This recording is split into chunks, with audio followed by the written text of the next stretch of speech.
for joining today for a hearing entitled Assessing the Threat from Accelerationists and Militia Extremists.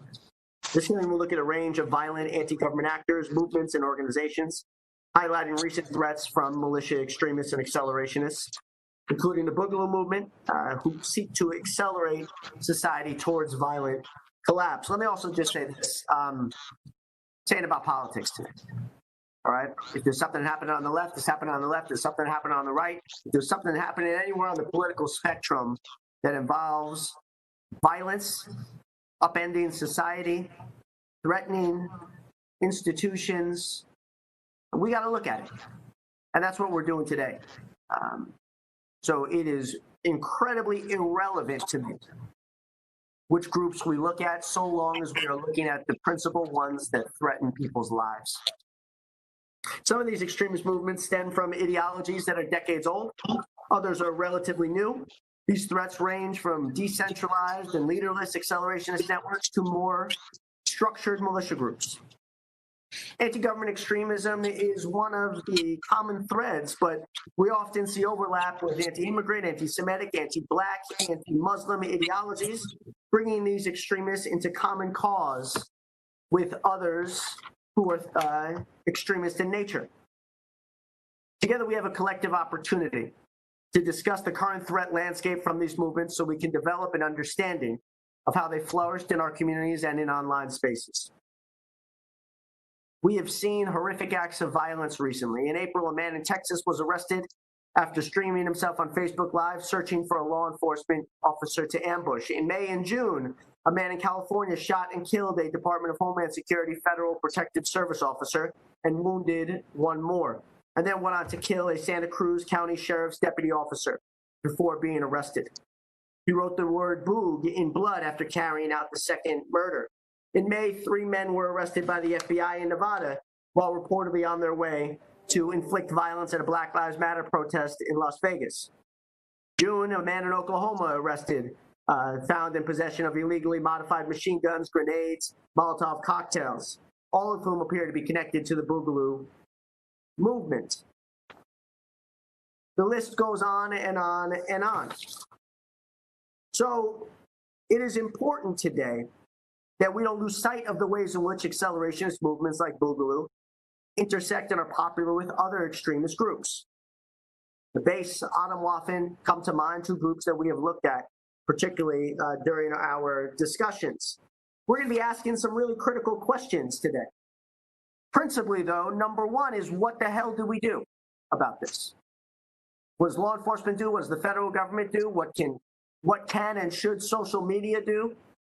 What do we do in a collaborative way? What do we do in a mandatory way? We have a shared responsibility across the public and private sectors. The lives of our law enforcement officials are on the line in so many of these instances. The lives of innocent citizens who are congregating in protest are on the line. And I do believe in so many ways the future of this country and the sanctity of the Constitution is on the line. So with that, the chair now recognizes the ranking member of the subcommittee, the gentleman from North Carolina, Mr. Walker. You're on mute, my friend. Thank you, Mr. Chairman. There's no doubt that across the globe, there's an uptick in extremist ideology, particularly linked to violent white supremacy and anarchy. As the committee created after 9/11, we must stay focused on the continued jihadi threat. Within these various movements, we are seeing the adoption of accelerationist rhetoric with calls to target government institutions and law enforcement for adherents to commit acts of violence as a means of creating further unrest. We see this concept in white supremacist movements, anti-government groups, and some violent environmental organizations. This convergence of violent ideologies results in the sharing of tactics and propaganda and the spreading of misinformation and conspiracies, as well as the celebration of violence. I probably should start expressing my sincere condolences to the families of David Underwood, a DHS protective security officer, and David Gutzwiller, a Santa Cruz County deputy that the chairman just mentioned. They were both murdered in the line of duty in late May and early June. I also want to express support and hope for the speedy recovery of their colleagues who were injured in these attacks. The suspects believed to be responsible have been arrested, and the FBI is conducting a full investigation, including into the links on the possible support for the Boogaloo movement, which is an accelerationist term. But we also must review others, as the chairman just mentioned, and I appreciate that these attacks are on all Americans, groups like Antifa. And I know that seems to be these days kind of a conservative talking point, but it's not. The kind of damage that they're doing, a reporter sat in my office could still see the injuries. And over the past 3 months, there has been a consistent effort by Antifa supporters to infiltrate protests, to lay siege to government buildings and target law enforcement. In Portland alone, the police chief has stated that the violence has cost the city tens of millions of dollars, specifically in overtime security, as well as the damage done. These are the kinds of things that we must stand together regardless of the politics. In Seattle, there's a coordinated effort to deny the Antifa movement. We need to move forward. The reality is that Antifa is not an organization. We understand that. But it is a movement, an ideology, and a call for violent rioting. The people involved in the chop zones and in the continued violence around the city are certainly part of these movements. We can agree that all these groups, Boogaloo, Antifa, and any other extremist movements that seek to terrorize, must be absolutely condemned. And I think that's why this hearing is crucial today. These violent extremists on all sides are attempting to hijack legitimate protests and interrupt debate on needed institutional reforms. Some are targeting protesters, some are attacking police officers, many are vandalizing government buildings, and others are seeking to create these so-called autonomous zones. We need a robust and coordinated effort to condemn the violence and restore order. I want to thank the witnesses for appearing before the subcommittee today. I look forward to your testimony, and I yield back my time.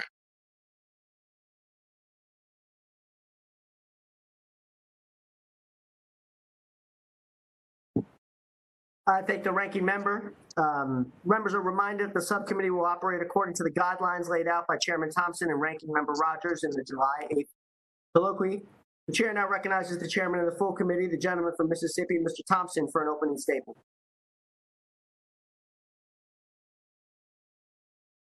Okay. In Chairman Thompson's absence, the chair now recognizes the ranking member of the full committee, the gentleman from Alabama, Mr. Rogers, for an opening statement.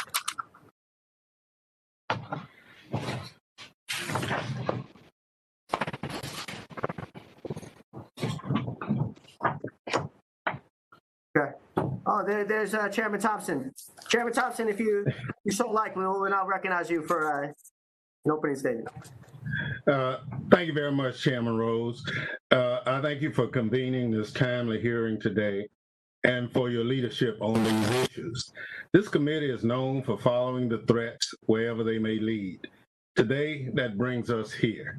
This hearing provides us with an opportunity to examine the emerging threat from violent anti-government extremists.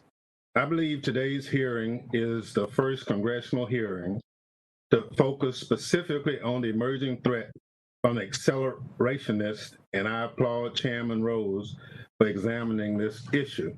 It is important that members and the American public hear from these experts today to understand those emerging threats.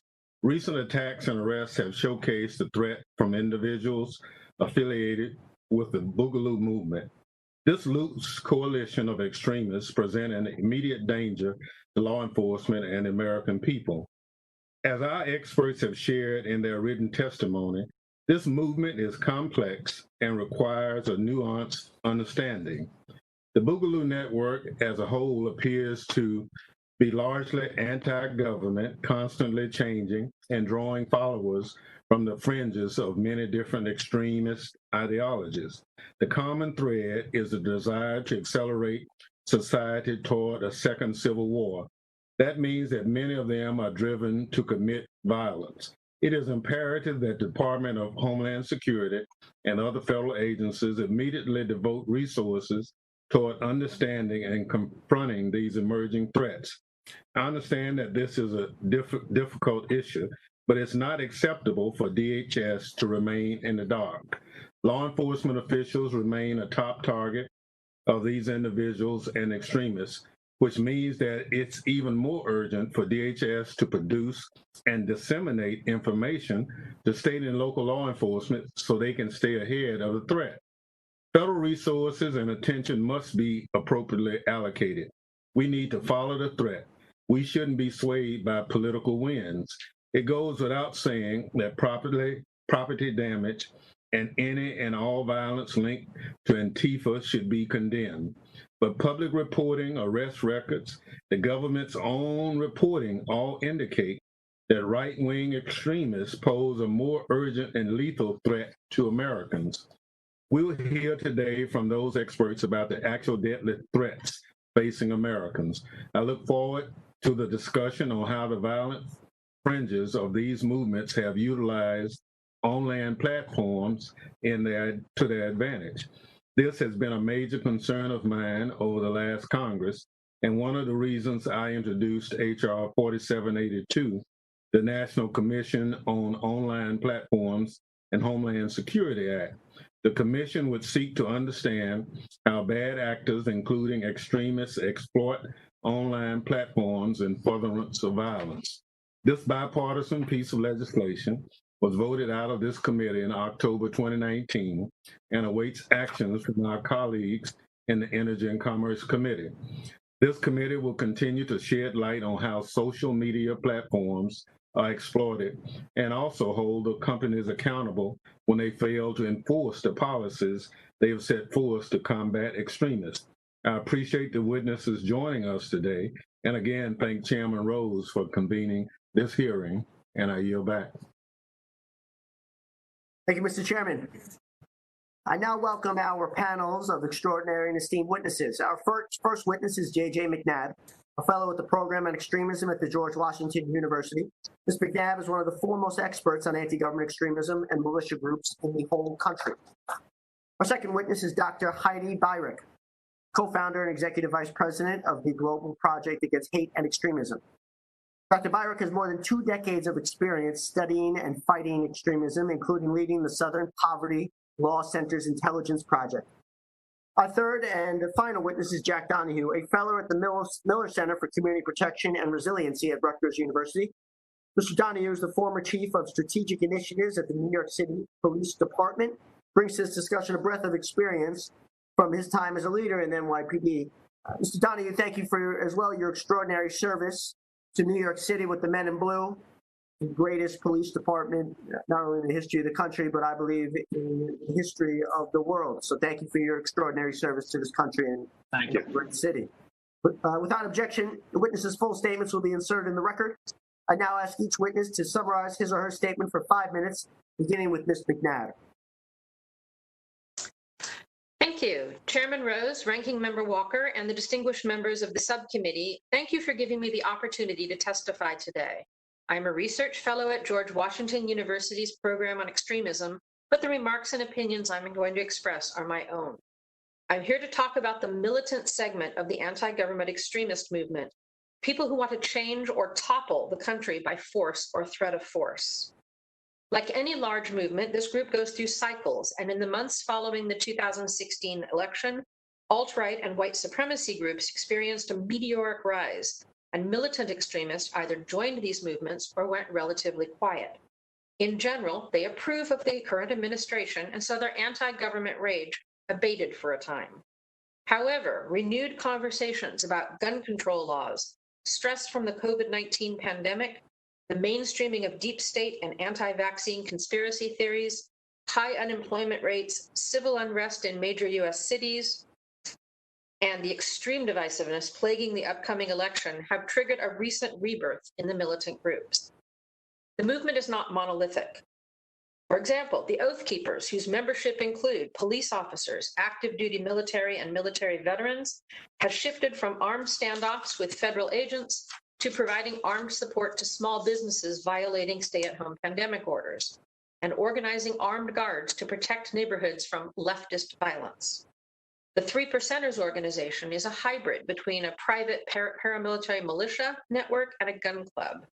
This group believes that they only need 3% of Americans to band together to overthrow the current U.S. government. Since each subgroup is independent of the others, there is no central leadership or structure. So despite their large numbers, infighting has kept them from becoming a significant force.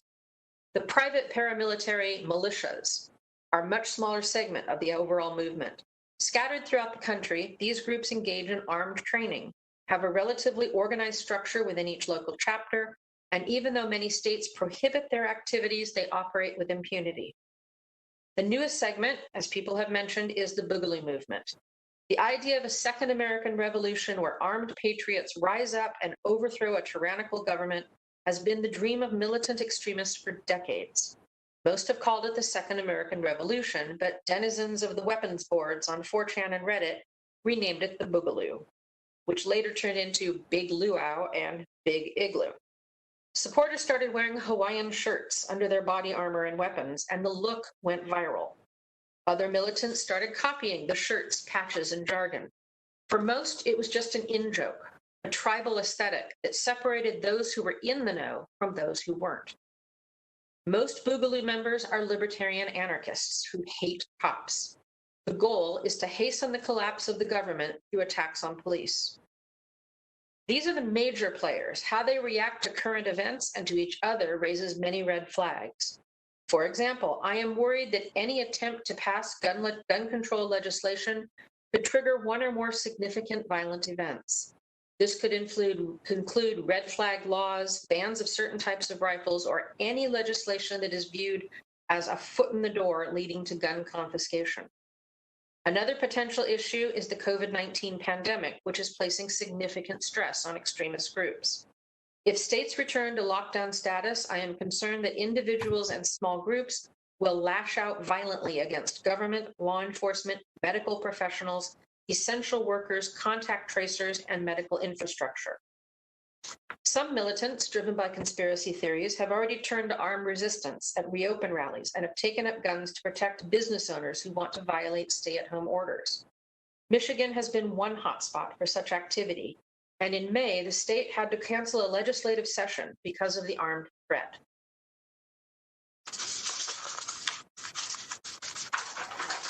I am also concerned that the upcoming election will spark one or more violent events if the president loses his re-election bid. The risk that worries me most right now, though, I am concerned that there will be a shootout at one or more of the Black Lives Matter protests. There are too many guns at these events held by too many groups with conflicting goals. You could find the Oath Keepers taking to the streets to protect police or businesses from Antifa, while Boogaloo members join forces with Black Lives Matter against the police. Add in the National Guard, a sudden influx of federal agents, alt-right agitators, and white supremacist groups, along with a growing number of left-wing militants and volunteer armed guards, there is a potential street war brewing. And there are militant groups and individuals willing to shoot at or bomb random police and protesters just to get that street war started so they can use the resulting chaos to accelerate their own plans for revolution. These groups know they need a catalyst, a big event. They need a Ruby Ridge or Waco so they can be the next McVeigh. Most are waiting for the big event, but there are some who will do what they have to force its occurrence. Thank you for your time.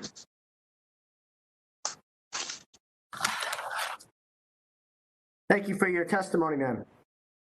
We will now recognize Mr. Donahue to summarize his statement for 5 minutes. Thank you very much. Good morning, Chair Rose, Ranking Member Walker, members of the subcommittee, and Chair Thompson. I'm John Donahue, fellow at the Rutgers University Miller Center and recently retired 3-star chief from the New York City Police Department with 32 years of assignments in patrol, intelligence, and strategy. The opinions I'm giving today are my own. I'm pleased to testify to discuss the serious public safety concerns and specifically challenges to law enforcement raised by the growing phenomenon of cybersocial militia extremism and the power of online movements to influence violent action domestically. To begin, the use of social media for promoting ideas and opinions is well documented. These platforms are mobile and near ubiquitous. Here in the United States, we cherish the constitutional right for freedom of speech and assembly, and social media has been embraced by many to share ideas and opinions on any topic at any time. What is recently observable from social media data is that there is an exponential growth in participation in the cybersocial domain coalesced around revolutionary and extremist themes at either ends of the ideological spectrum. And those extremists have law enforcement squarely in their sights. In the earliest stages of the ISIS caliphate, social media was used effectively to motivate some youth, impressionable, isolated, disaffected, to take up arms in support of ISIS. We know that recruitment started for those people on the surface web and social media platforms and gradually moved to encrypted communications to shield criminal conversations from authorities. The same cycle is happening domestically with militia accelerationist movements on the far right and the far left. A report I co-authored in May of this year with the Rutgers Miller Center and the Network Contagion Research Institute shows how on social media, memes become viral and evolve and plant hateful and revolutionary ideas in public eye, often disguised as inside jokes, using code words for those in the know. The Boogaloo, code word for Second Revolution, is an example of that far-right militia movement. In protest over the pandemic lockdowns, followers played out their inside joke, wearing Hawaiian shirts and carrying semi-automatic rifles in the center of a few major American cities. And memes shared on the Boogaloo message boards gamify assaults on law enforcement, encouraging violence through jargon known in the video gaming community. While it appears that online militia sphere is inhabited by far-right extremists, they are by no means alone. In a forthcoming report, we at Rutgers and NCRI show an online anti-police messaging and anarchists and other far-left social media spaces where they've seen exponential growth in the most recent period of unrest in America. These anti-government, anti-police messages have broken into mainstream media on Facebook and Twitter. Memes advocating the murder of law enforcement and slogans found on the internet used by the far left were scrawled on defaced monuments and buildings all across America. And memes instructing so-called peaceful protesters that can be used as tactical subterfuge for violent actions are now being widely circulated on social media. What's apparent, regardless of ideology, is that assaults on and the murder of law enforcement that occurred during the recent civil unrest were motivated in part by the themes in the memes and those slogans. Now, it's not unusual for police to be the subject of protest. There's always been an inherent tension between law enforcement policing protests. Why? Because police are the most visible representatives of government, and here people are protesting against us. Protest activity is a constitutional right. We in law enforcement are sworn to protect that right, regardless of the content of the speech and whatever controversy may be, and no matter how controversial it may seem, with very limited exceptions. Another constitutional right is to bear arms. Some states permit open carry lawfully of lawfully owned firearms, while others outlaw that practice. Both have withstood constitutional scrutiny, with some exceptions. I highlight these two rights because in real life, on the streets, when tens of thousands of people are assembled, explaining the finer points of constitutional law or rationality just doesn't work. That's why police are generally at a disadvantage and specifically challenged when they become the targets of the protest, as is more recently observable on the right and on the left. Intelligence gathering brings its own tension and limitations. Law enforcement needs information to prepare for the safety of all of these incidents. That's smart government, and there are safeguards in place to prevent overreach. Frankly, what law enforcement needs and what's out there comes from open source, with one big exception. When people use encrypted communications, police have zero visibility into those channels, and that's where tactics and opportunities for confrontations are shared. Law enforcement has a tough task when policing protest events in the best of times. But when protesters arrive intent on violence or occupation and are carrying semi-automatic weapons, the stakes grow exponentially.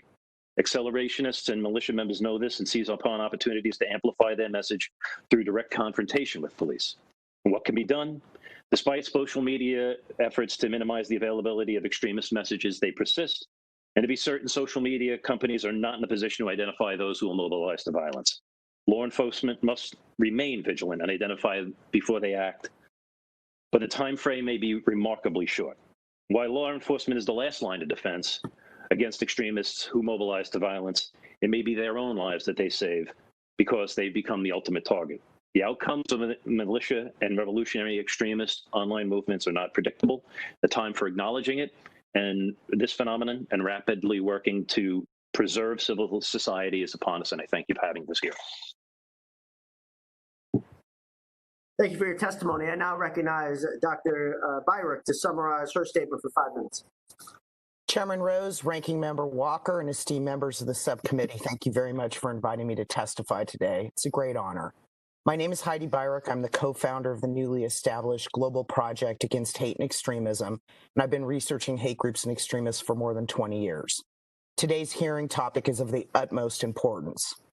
We face, as we've already heard here, a global and increasingly violent extremist movement composed of an incendiary mix of white supremacists, neo-Nazis, and new groups like the Boogaloo Boys. All are interested in bringing about the collapse of democracies through terrorist violence. This is what accelerationism is. The accelerators, these extremists, are sharing their hateful ideologies, recruiting and growing, and connected internationally in a way that was never before possible. This growth can be laid primarily at the feet of the tech companies that refuse to adequately address the hate and extremist content that thrives on their platforms. The FBI now considers the risk of violence from white supremacist groups as, quote, on the same footing as those of foreign terrorists like ISIS. DHS, the State Department, NCTC, government agencies abroad, and independent experts all agree far-right extremism, especially its accelerationist variant, is a metastasizing problem that this country and others will be dealing with for the long term.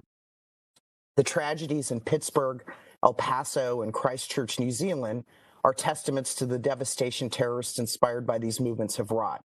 Right now, the movements are taking advantage of the pandemic and racial justice protests, both to spread hate about those they wrongly blame for COVID-19 and to attack peaceful protesters and police officers. It's likely that the violence will intensify as we approach the November presidential elections. Descriptions of groups and the movement overall and the threat they posed are laid out in detail in my written testimony, so I'd like to take the opportunity here to offer some recommendations. Nothing is going to stop this movement's growth and violent activity if we don't accept that the online platforms are driving extremism.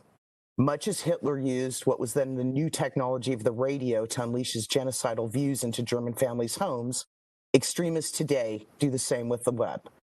Starting in 2015, the number of perpetrators of terrorist incidents who were exposed to violent extremist ideologies almost entirely online rather than in the real world began to rise substantially. That was all forms of extremism, right, left, Islamic. Online platforms are where recruitment occurs, money is raised, plans are hatched, and the strategy is sophisticated, drawing in recruits through slick videos, event planning, inside jokes, and so on. Yet there's a double standard in how online platforms treat content produced by white supremacists versus Islamic extremists. For the latter, deplatforming is the accepted strategy pushed by our government, the Global Internet Forum to counter terrorism, and practiced by the tech companies. It would be inconceivable for social media platforms to allow ISIS propaganda to grow unchecked or be monetized, but that's exactly what has happened with white supremacy. It wasn't until 2017, after the Charlottesville riots, that tech companies began to take hate seriously and ramp up enforcement. But it hasn't been enough. Facebook's civil rights audit released last week found it rife with anti-Muslim sentiment and hate groups using the platform. My new organization found dozens of YouTube videos that were posted by the International White Nationalist Network that inspired the Christchurch killer, and they were monetized, earning ad revenue both from businesses and unbelievably political campaign ads. Even after notifying YouTube, most of this is still up. If we are to stop the spread of accelerationism and violence, the social and online platforms must design adequate policies, and they must enforce them. And GIF-CT needs to treat white supremacy as it does Islamic extremism. The Raising the Bar Act proposed by Chairman Rose would help establish a baseline of data showing each platform's status in addressing extremist content, and that could be used to push the platforms to do better. Model policies like those proposed by the Civil Rights Coalition I co-founded, Change the Terms, could help if adopted. We also need to address extremism in the military. There are way too many actively serving troops and veterans in these movements. We can't be training people to kill and then unleashing them on the public. When it comes to law enforcement priorities, passage of the Domestic Terrorism Data Act proposed by Chairman Thompson would help us understand how officials are prioritizing combating these movements. And Chairman Rose's Transnational White Supremacist Extremism Review Act would direct DHS to disseminate terrorist threat assessments of foreign violent extremist groups. That's a good step as well. I would suggest, though, that we be very careful in providing more legal authorities to law enforcement before understanding what the impact might be. Too often, when we've increased the powers of federal law enforcement, they weren't used as promised, but rather against marginalized populations to violate civil rights. finally, sensible gun control measures like banning ghost guns could be useful here. In closing, I'd like to say thank you for taking these issues seriously and for having me here today.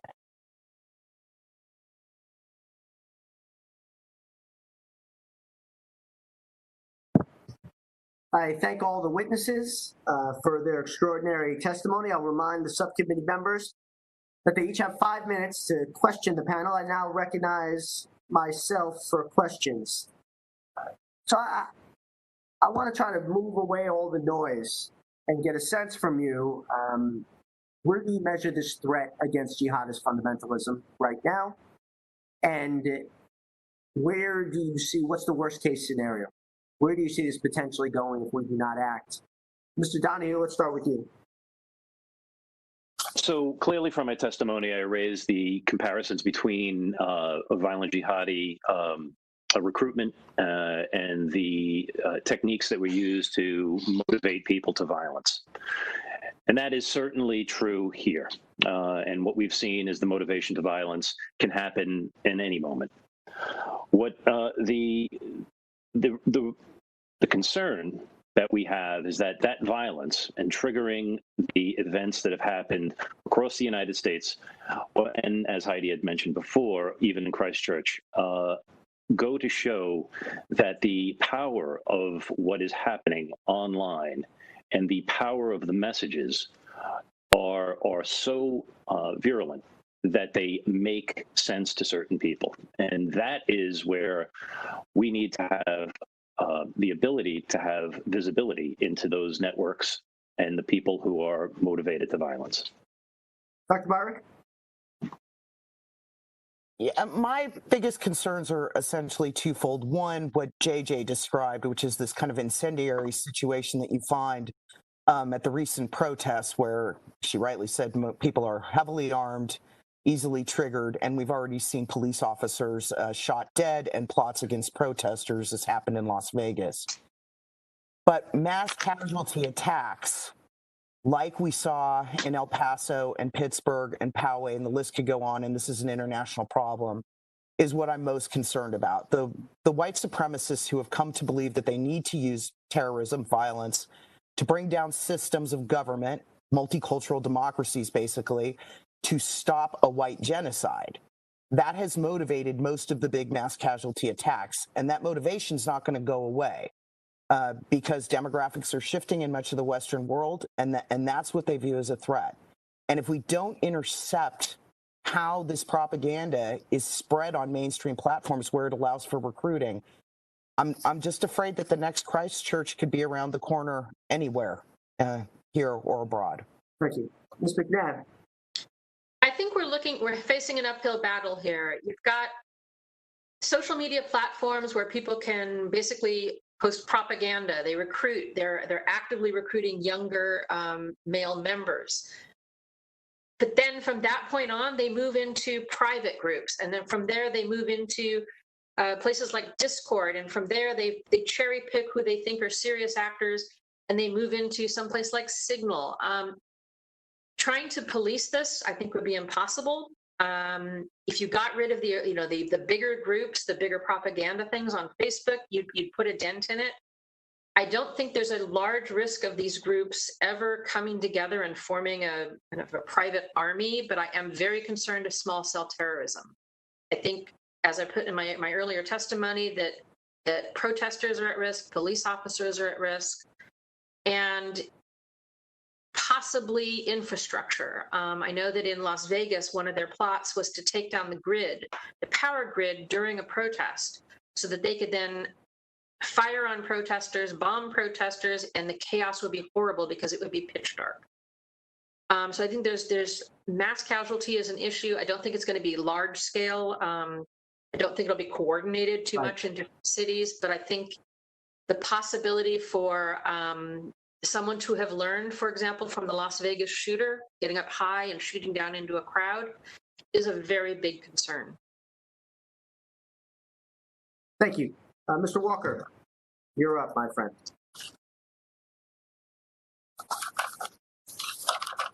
Thank you, sir. I'm going to start with Mr. Donahue, if I could, please. With over 3 decades of NYPD experience, you are uniquely qualified to talk about why law enforcement is a common target of violent extremist groups. Can you add to the testimony you've already provided about why this is the case, the impact it has on law enforcement, and how the current environment is impacting law enforcement and their families? Thank you very much, Ranking Member Walker. So in addition to what I had said in my prepared remarks and in my testimony, the effect and impact on law enforcement obviously is great. What we've seen are the attacks directly to be sensational, to indicate the true intention is to attack the most visible arm of government, which is police, and that impact on law enforcement over the last month and a half or so has been dramatic. There is always a concern, both from a tiring out, from a how can they continue to respond to repeated negative attacks on law enforcement, whether just the physical or the emotional toll that winds up taking place with police officers and sheriffs around the country due to those long hours and being exposed repeatedly to the negative media attention that's played on it. And the reason I said is because we police officers, sheriffs, law enforcement are the most visible representatives of government, and we always look to be as an arm of whomever is being protested against. Yeah. And most importantly, it's against the police. Yeah, Mr. Donahue, you mentioned upcoming research on left-wing groups and anarchists. Is there anything you can tell us about this work? And specifically, are you looking at violence and destruction linked to the various militia groups or militia extremists that have occurred over the past few months? So I don't want to tip my hand before the research is complete, but I said what I said in my testimony, my written remarks, and both in my testimony, that there has been an exponential growth in both in far left and anarchist social media participation. That is anti-police and anti-government. All right. One question I want to go to, I believe it's Ms. McNabb. You warned or cautioned or worried about, I believe was your terminology, for gun legislation, if any gun legislation was passed or if the election did not re-elect President Trump, you were concerned of, I guess, of various different levels of civil unrest, even you might have even used like a war on the streets. Is that just something you're seeing from your research or just your concern? Can you unpack that for me a little bit? Sure. Those are two different issues, gun control and the re-election of President Trump. Gun control has been a hot issue for anti-government extremism for decades. That's always been a concern. It was one of the factors that pushed McVeigh to move forward, was a restriction on assault rifles. It's just a hot button. It's one of the very few things they can all agree on. It's one of the very few things that can bring them all together. There was some proposed legislation in Virginia at the beginning of the year and a gun rally to protest it. Ordinarily, a rally with guns is going to draw 200 to 500 people. This particular rally brought in 22,000. It is a hot issue, and most gun owners are not violent. Most gun owners are not extremists. But there are a number in the anti-government extremist world who talk about, if this is going to happen, I'm going to unleash.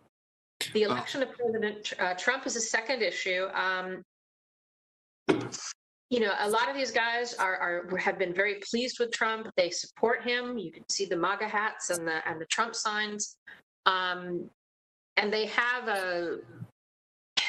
want him to continue. And they have talked about civil war now for years if he does not continue. Yeah, thank you for I didn't know if there was anything recent that you had seen that would expedite some of this. All of your testimony touched on the direct targeting of law enforcement by extremists. How can we as a society and government best show support for law enforcement as they face the challenge, and what maybe additional training tools and authorities do they need? I'd like to start with Ms. Byrick, if I could, please. Sure. I mean, first of all, we should understand that these movements, the militias and so on, have for years been targeting law enforcement. They've killed dozens of law enforcement officials across the United States. So that has to be understood. Law enforcement is viewed as the arm of the government, and it's sort of the first line level of attack. So cops are in a very precarious position when it comes to these movements. And we should understand that, and we should support what the difficult work is that you have to do here and the threats that law enforcement face.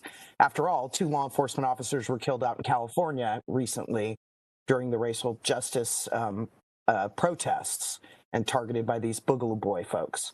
So that's first off. I think that when it comes to law enforcement dealing with these threats, there needs to be a lot of study of enhancing authorities for them. You know, there are a lot of people out there who are calling for a domestic terrorism statute, for example, proposals including from the chairman here about applying the foreign terrorist organization designation to international white supremacist networks that would then allow law enforcement to use a whole lot of other tools than they do right now to combat this threat. I think these are avenues that should be investigated. I do worry deeply about civil rights implications if those tools aren't used in the right way. And that's why in my written testimony, I talked about the need for study. But I think these things should be discussed and on the table. Thank you, Mr. Chairman. I'm going to yield back since I'm over the time. If we have time, I'll come back and get the answers or responses from our other panels. Thank you. Thank you, Mr. Walker. I'll now recognize the chairman of the full committee, Chairman Thompson, and thank you for your extraordinary leadership on this issue. Thank you very much, Chairman Rose, and I thank the witnesses for their expert testimony also. One of the challenges that we've been working with is how do we get the various platforms to assume an enhanced responsibility for managing content, respecting civil rights and civil liberties. But some of the things that we see being pushed out further enhances the militias and other extremists to carry forth their message. And I guess I'll want each witness to kind of, to what extent should we hold those companies responsible for the content that's pushed out on their various platforms? And Chief, if you want to start off with it, and then we'll go to Ms. Birch and then to Ms. McNabb. So thank you very much for the question. Enhanced responsibility for social media companies. It's interesting when you link that up. Obviously, in my prepared testimony, I speak about the value of the power of the social media platforms to serve as a opportunity to share ideas and free speech. But they've dollarized it. And the speech that's being shared on a number of social media platforms obviously goes to provoke the assaults that we're seeing taking place on law enforcement and jeopardizing others that are not involved in the protests. I think the extent to which social media companies have placed into positions to monitor that speech and to ask their communities, the social media community itself, to help police what's on the platforms has gone somewhat in the right direction. However, it's a game of whack-a-mole. For each of those types of extremist speech and or videos that you see being shown and memes being shown altering the content of what other people are saying and amplifying negative messages really becomes a complication. I think part of it is really empowering the communities that are on the platforms themselves in coordination with the companies to police them internally. It's not a question of whether police, law enforcement can do that. That's not possible. As diffuse as the internet is, and as diffuse as the number of people, as various as the people are that are using it, it's got to fall a little bit on them as well as the companies. Thank you. Dr. Birch? Yeah, I should have mentioned in my oral testimony your plan for a commission to look into this. I apologize. Look, the process that's gone on here for too long now is civil rights organizations screaming and yelling and criticizing the tech companies in public, and then having sort of incremental moves to improve the situation when it comes to white supremacy. I believe that it's going to take a lot more than that to really clean these companies up. I mean, if Facebook can submit itself to a civil rights audit, which then finds that it still has major problems on this front as well as others, then this strategy, as much as it's brought the companies along a little ways, isn't enough. And I would suggest that Congress call the tech companies to account for what's in their terms of service and how they're enforcing those terms of service. Because at this point, most of them claim not to monetize hate content, not to host, a lot of aspects of white supremacy. And yet we keep finding it and we keep finding it and we keep finding it, so much that Facebook was found to have dozens and dozens of neo-Nazi bans on the system recently. So I would suggest that it's time for Congress to use its investigative powers in some way to call the companies to account, ask them about their procedures, what they're doing, how they do it. And the Raise the Bar Act is, as I understand it, modeled very much on what the European Union has done here, which is create monitoring exercises where outside actors look at what's going on with hate content, and reports are created by the European Commission that are then used to push the tech companies to do better. Something like that would be good. Just one last note of caution. It really shouldn't be up to civil rights organizations that are small and underfunded to have to play this role in our society. It's just simply asking too much. Thank you. Thank you. Ms. McNabb? I'm going to second that. One problem is these organizations chase the news. So if there's a sudden influx of news about the boogaloos, then Facebook comes in and does a purge of some of the more violent boogaloo groups.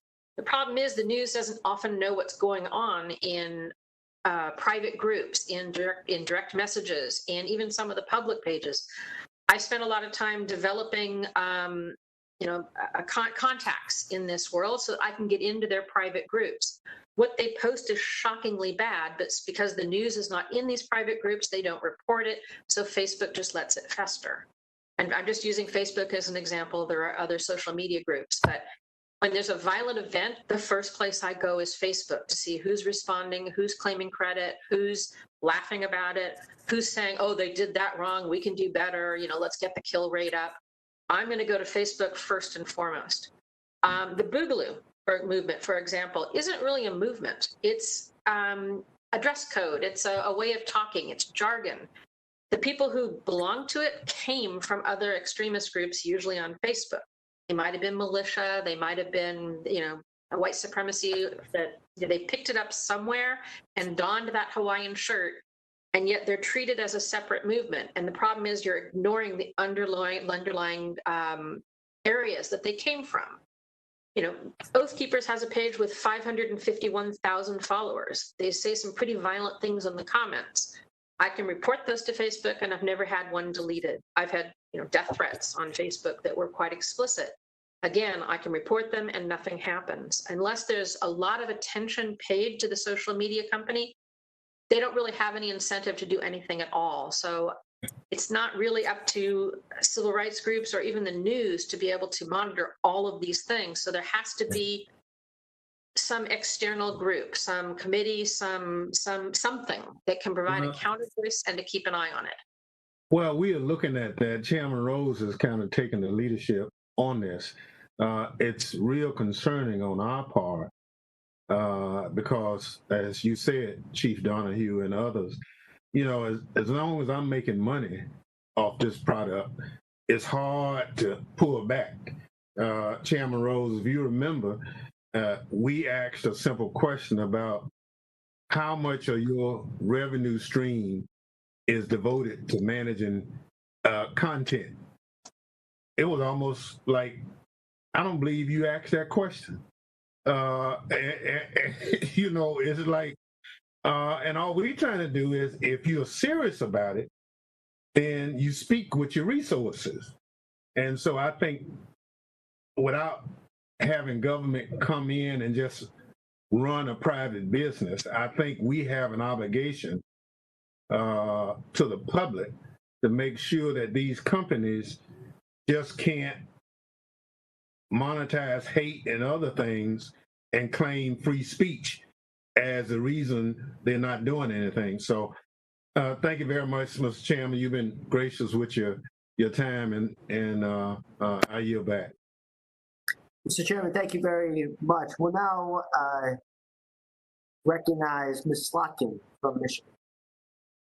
Great. Thanks for having this hearing. I appreciate it. I am from mid-Michigan, and the issue of extremism and hate groups, instances and incidents with those hate groups has been on the rise.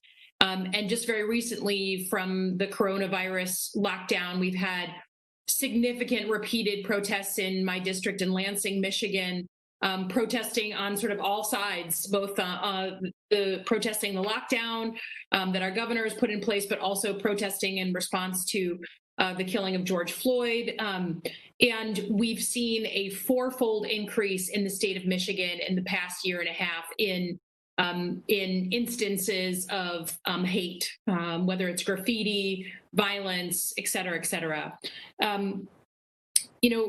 One of the things that I'm concerned about is back in, since the lockdown started, we've seen the presence of a number of groups. We have 27 hate groups that are present in the state of Michigan. And one of them that's been, I think, on the rise is the Proud Boys. And I was wondering, maybe Chief Donahue, if you could speak to this group in any way. They are, putting sort of floats on top, signs on top of their cars. They're wearing vests that indicate Proud Boys. And I think there's a discussion here in the district about whether they are a hate group. But could you just talk to us about that group and what you know about them? So I would have to defer. I do not know the Proud Boys group specifically, so perhaps one of my fellow panelists do. Ms. Bayridge? Sure, I'd be happy to talk to the Proud Boys. While I was working at the Southern Poverty Law Center, we added that organization to our list of hate groups, largely on the basis of very ugly anti-Muslim thinking. Look, the Proud Boys, in some ways, are a forerunner to the kind of activism we're seeing in the Boogaloo Boys, right? It's a group that's pretty militant, a lot of inside jokes, a certain particular kind of look. And you're right, they're showing up at places like these protest movements, and there's something to be concerned about. I'll just say that the Canadian military just this week banned its members for being part of the Proud Boys. So that maybe gives you a sense of how seriously another government views the organization. But I will say, and see if JJ agrees with me, but I really think that the problem right now for the violence seems to be from Boogaloo folks, people connected to that. And I think there have been like 7 different plots involving them, 6 or 7, I might be a little off, involving Boogaloo Boys that could have led to a pretty terrible situation like what they might have pulled off in Las Vegas. And so I would focus on them more. So then, Ms. McNabb, I mean, I very specifically, we had a March 31st protest in front of the Lansing police, a Lansing police location. It was in response to the George Floyd murder, but there was a number of armed men in Hawaiian shirts who showed up at that protest. We didn't have any incidents, but they were photographed at the scene. Can you unpack a little bit more about the Boogaloo Boys and what we kind of can expect since we've seen what we think are folks on the ground here? Sure. The problem with the Boogaloo Boys is they're not a cohesive movement.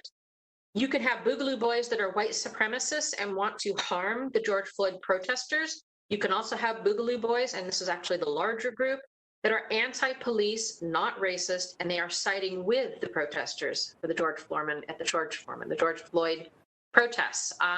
You could actually, in a really bizarre world, have 2 Boogaloo groups shooting at each other. And so just being able to see the Hawaiian shirt, you can't really prejudge why that person's there and what they want to accomplish. Okay. And then back to Chief Donahue, if you could just talk, I held an event in my district with the local FBI and our Attorney General because of the rise of incidents of hate in Michigan generally and in my district. And they talked about this ladder of escalation that you see these groups sort of talking online, and then maybe there's graffiti and nonviolent incidents and how we step up that ladder. Can you talk about trends that we've seen in the very little time that I have left on that? Sure, certainly. So, in my prepared testimony, I spoke a little bit about how people are recruited online, and what we're talking about is the viral nature of memes. That people online are creating and sharing, but then when people modify and shift their dialogue from what was something that may have been an inside joke or something that's funny, and then start showing things that are more violent, and I can talk to specific instances more recently, and the more recent protests where police were involved. There used to be some terms, ACAB is one of them. But then that turned into on viral memes about how do you turn that into something that shows even more violence. And one of them was the term itself means all cops are bastards. But there were memes that were then turned into police cars on fire, and the term was morphed in that meme to as crispy as bacon. So you can see how the terminology, the visuals of the more recent unrest go towards modifying and amplifying a message of violence. That's how that happens. Thank you, Mr. Chairman. I think I'm out of time. Thank you, Ms. Slotkin. We'll now do a second round of questioning, and we'll start off by recognizing Jackson Lee, great state of Texas. I thank you so very much, Mr. Chairman. I'm out in the field. I'm sorry that, hope you can hear me and see me. We are suffering from being in the epicenter now, something you've experienced of COVID-19. But this is a very important hearing, and I thank you so very much for holding it with Mr. Thompson. We've seen these kinds of intrusions in the opposition to the Vietnam War and a number of other incidences that we have indulged in. So I'm interested in asking all of the witnesses if they would tell me what would be the ultimate results of not dealing with these fringe groups who can characterize important protests where people are protesting from their heart and from their belief in this country, from their belief in democracy, from their belief in peaceful change. What would be the plight of the nation without addressing these particular elements directly? And when I say directly, legislative fixes, continuous oversight like this committee is doing, and I'd ask each witness to provide me their response. And I particularly speak about Boogaloo and Proud Boys and other groups that have been known to do this in other eras of the history of the United States.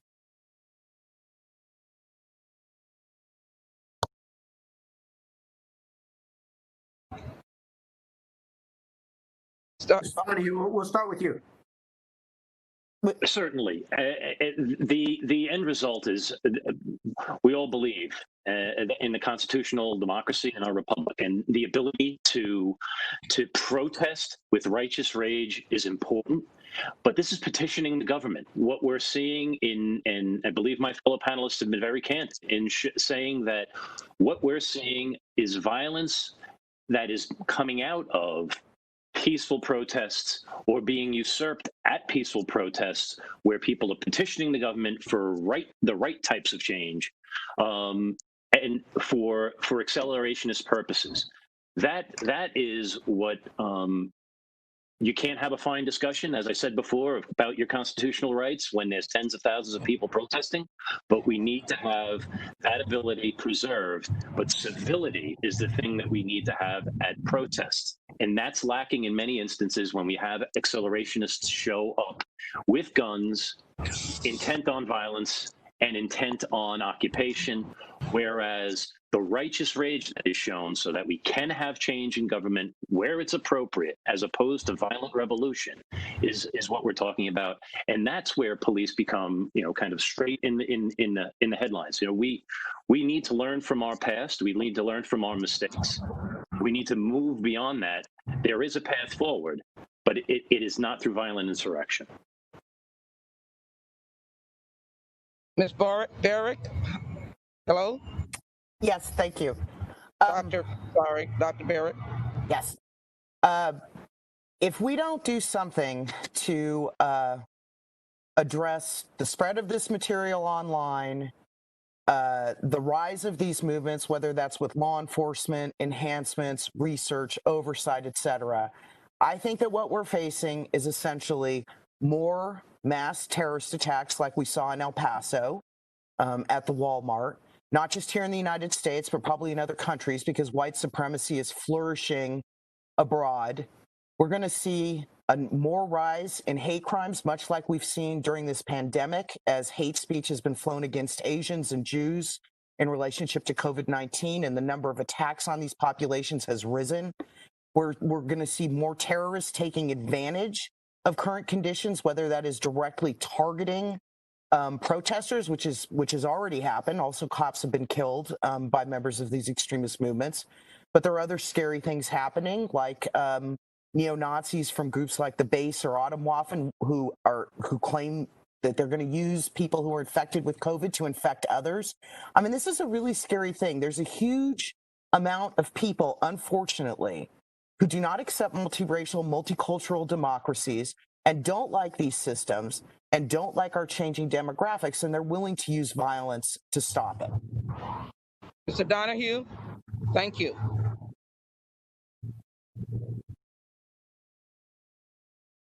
Mr. Donahue? I went first. Ms. McMahon. I'm sorry. Mr.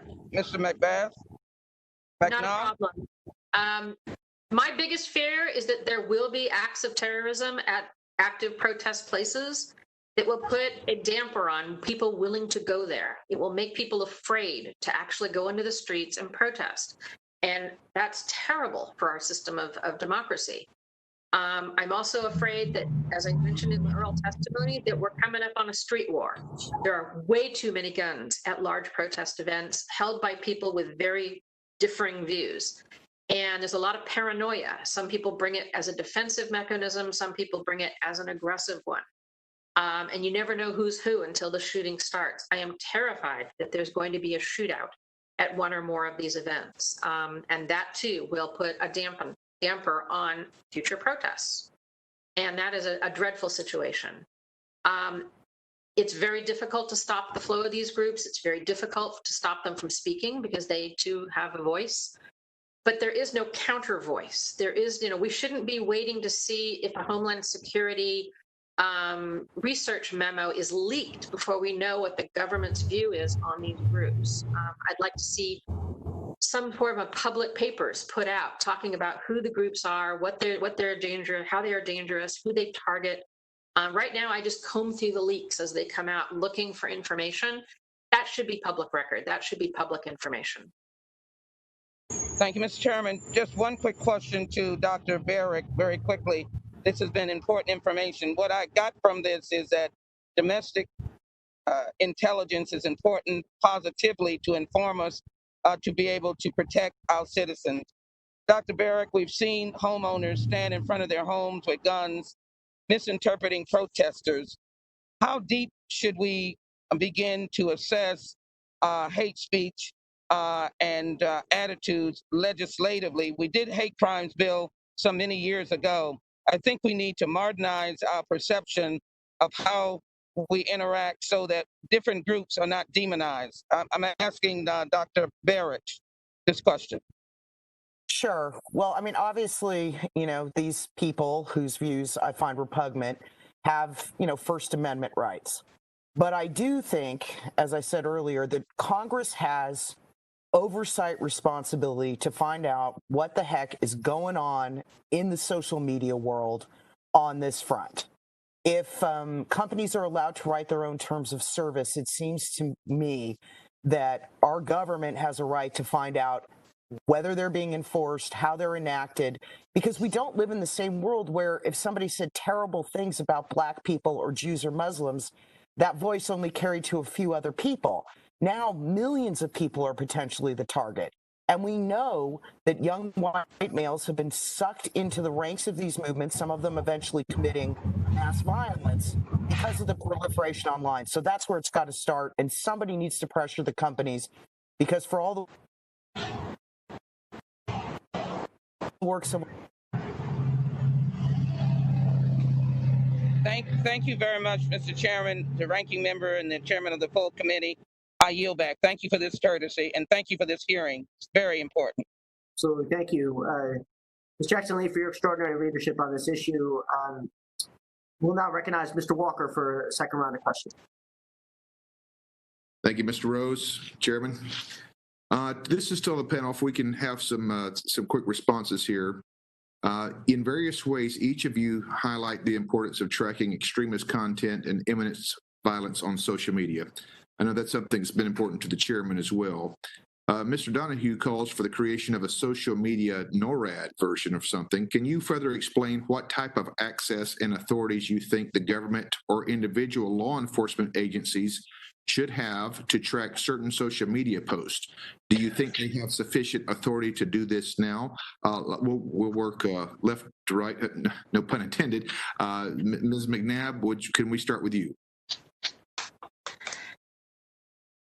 I hesitate to give police more authority to monitor and review, things said by citizens. It is just it's a problem area. It can be abused. Unfortunately, we are still on this left-right idea, whereas we should be looking at this as violent fringe. I think police have a little bit of a blind spot for right-wing that they don't have for left, and I think they need to be looking at right-wing even more than left at this moment, because that's where the violence is. Can you unpack that for me just a little bit more? When you said they have a blind spot? Look at any video of a street protest. For example, in Portland or in Seattle, you have a line of police officers separating left-wing protesters and right-wing protesters.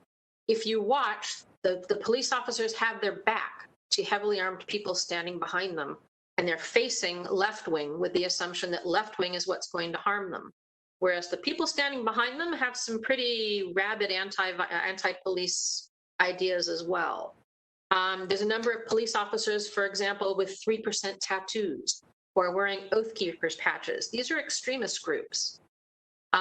Police need to be aware that some of these extremist groups want to kill them, and that's unfortunately not really coming through. As I said, there needs to be a counter voice on a lot of this. There needs to be information coming out of if Homeland Security or FBI, I don't know what, that explains that these are the violent groups, these are what they're capable of, so that police have some ability to discern, right-wing protesters from right-wing extremists. It's a problem. Thank you. Ms. Barbich? Sure. So I spent the better part of like 20 years in two different, Republican administration and then a Democratic administration trying to convince federal law enforcement that the threat from right-wing extremists should not be abandoned, should not, and of course we were, after 9/11, people were horrifically concerned about Al-Qaeda, now ISIS, that's still important. But looking at right-wing extremism was essentially dropped. In fact, there was a division at DHS of people who created intel on right-wing extremism that was shut down in the early years of the Obama administration. So I think it would be very helpful to find out exactly what the federal government is doing and exactly what authorities they have when it comes to right-wing extremism. Yeah, if I could interrupt just a second there. I didn't mention, I just said tracking extremist content and imminent violence on social media as a whole, whether it's from the left or the right, as far as what kind of tools or access authorities should have in doing so. Do you have anything to speak to that? Yeah, well, the reason I'm saying this is because the facts are right now that right-wing extremism is the bigger problem. If we were talking about the 1960s, I would not debate whether there was mass left-wing violence. And so I just think that the focus has to be there. That's where the deaths are coming from. It could change tomorrow, but right now that's the problem, and that's what needs to be battled in terms of the online space. Mr. Donahue? Yeah, I think no side, and I hate to use that as the example, but no one along the spectrum has a monopoly on hate and a monopoly on violence. I think there are authorities that exist within the federal government. There's the Attorney General guidelines on domestic intelligence. There is the FBI's Domestic Intelligence Operations Guide, and I believe in my former position in the NYPD, we are under federal court monitorship for the types of intelligence investigations, intelligence gathering that we've engaged in the past, and where I said in my prepared testimony that in the past there has been overreach. Having been an intelligence officer, I understand the importance of it and how it can help prevent violence and injury and death. The fact is, as we've seen in more recent protests, Molotov cocktails being thrown at police officers and high-ranking police officials being beaten over the head. Sustaining serious injuries. We know that there is no one side. And in fact, when you look at the events that happened in California with the deaths that you mentioned earlier of the two federal agents and sheriff's deputies are incredibly painful for law enforcement to see. And we need to have the support through DHS and the air intelligence training and authorities at the regional intelligence center level. You mentioned from my written testimony about the NORAD type trusted brokership that I was talking about. We should have more conversations about that, because that's understanding that entire sphere of what's happening on the cybersocial domain. Yeah, I know specifically when it comes to violence. Thank you, Mr. Donahue. I know the DHS is expanding programs, hiring new people. I'm encouraged by all these activities, and maybe, Mr. Chairman, at some point we could do an in-person hearing to maybe get an update on some of that work. But thank you again. I see my time has expired on one question, but if they were strong answers, and I appreciate it. I'll yield back. Mr. Walker, I completely agree that is something that we should absolutely pursue. And it's clear that extremism is now threatening the lives of our law enforcement officials across the country. Notice I say extremism. Again, you and I have made a commitment, and I respect you, Mr. Walker, for this, to not politicize our efforts. Extremism is also affecting people's constitutional rights to congregate and be heard. And so, this extremism is undeniably amplified and put on steroids by social media. So my question is this, very simply, to our witnesses, and we'll start with Ms. McCabe. If Congress does not do anything to crack down on what is happening, again, across the spectrum, are we putting the lives of law enforcement officials and law-abiding Americans unnecessarily at risk? Ms. McCabe, we'll start with you. The answer is yes. Whether it is long-term remains to be seen. It may just be the groups build and build and build and build without any dampening effect, and they engage in random acts of violence at protests or whatever, and then they may burn out. But the long-term is unknown. Short-term, I think we are looking at mass casualties. Could be 3, could be 50, could be who knows. And it could be protesters, it could be cops, it could be press, it could be medical workers, it could be anybody. As long as there is chaos, these groups will thrive. And so they will do what they have to do to bring chaos to the situation. And so, yes, I think if you do nothing, people will die. Dr. Byron.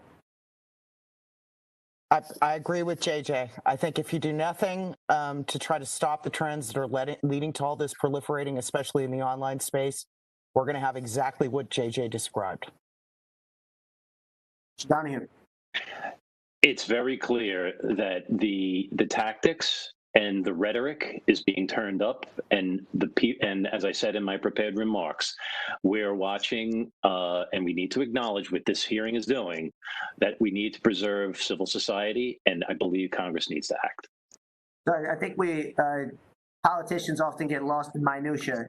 We have here a group of experts that have bipartisan support in terms of their stature and expertise. And they are unanimous in the fact that if we do not act as Congress to address the rampant increase in extremism and militia activity in America and the ways in which their activity is amplified on social media, if we do not gather the courage to act, law enforcement officials and law-abiding Americans will die. So now when and if that happens, we have no excuse. So I sincerely hope we can be able to put hyper politics aside and act together to figure out how we can do something. I'm not the sharpest tool in the shed, but if something is to be signed into law, Democrats and Republicans have to agree on something. So with that, we will go on to Ms. Slotkin for another round of questions. Thank you, Chairman. Mr. Donahue, Chief Donahue, I just wanted to continue the line of questioning I had in my first question.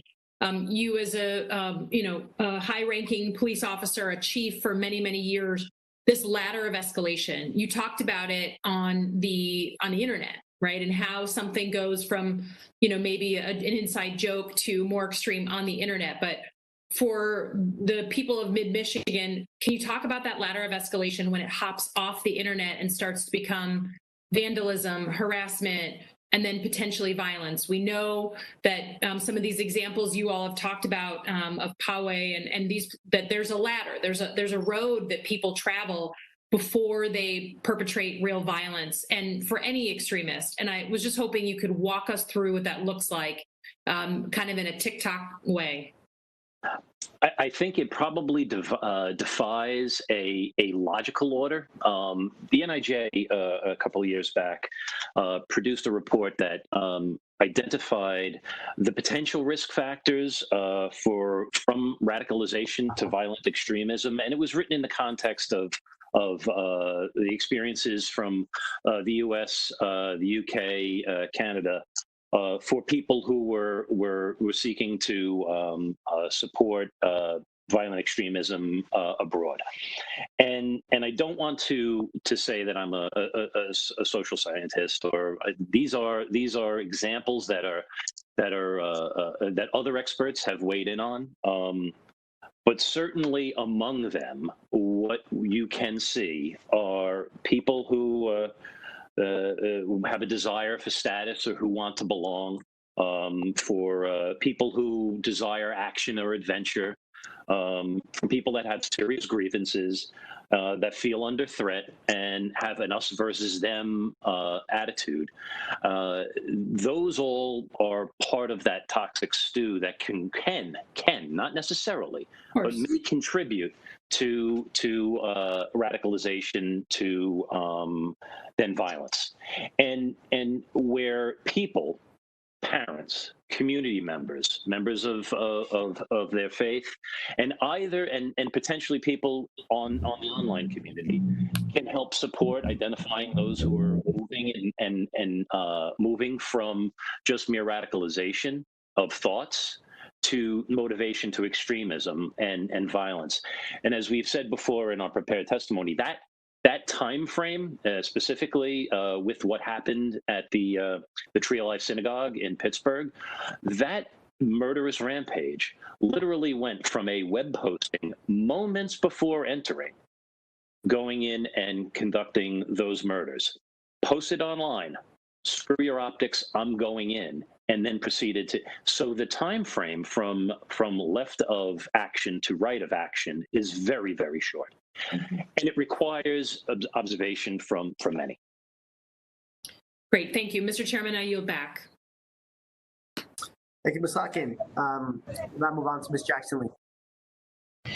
Thank you very, very much, Mr. Chairman. I want to follow my line of questioning that I had previously.